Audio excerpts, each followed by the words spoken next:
Absolument, bonjour. Et pour commencer cette visite de Malaga, je vous propose un tour de bus touristique. Il n'y a pas mieux pour appréhender la ville avant de se l'approprier totalement. Il y a 8 ans, le maire a décidé de lancer une véritable politique globale d'accessibilité. L'objectif était de montrer que Malaga est une ville différente parce qu'elle pense à tout le monde.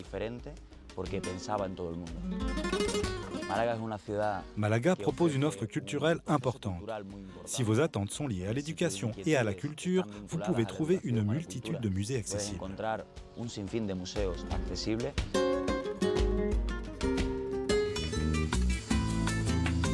Nous sommes dans le musée Carmen Thyssen. C'est un ancien palais du XVIe siècle, entièrement rénové en 2011.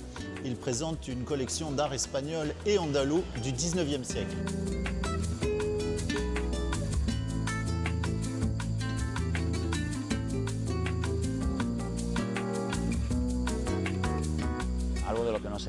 Nous sommes très fiers d'accueillir une partie de la collection permanente du Centre Pompidou. C'est la première fois que cette exposition sort de France. Et c'est pour nous une véritable fierté qu'ils aient choisi Malaga, où ils sont installés pour 5 ans.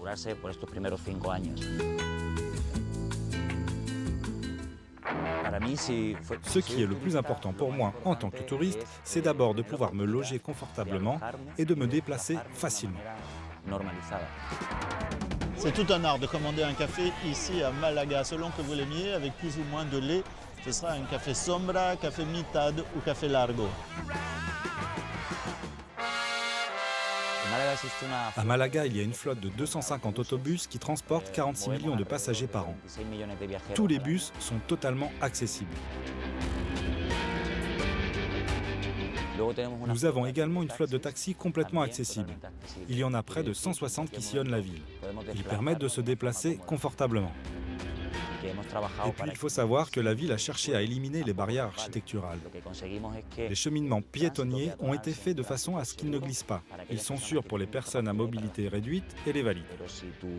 Enfin, pour ceux pour qui vacances riment avec soleil et bronzage, il faut pouvoir accéder à la plage de façon autonome.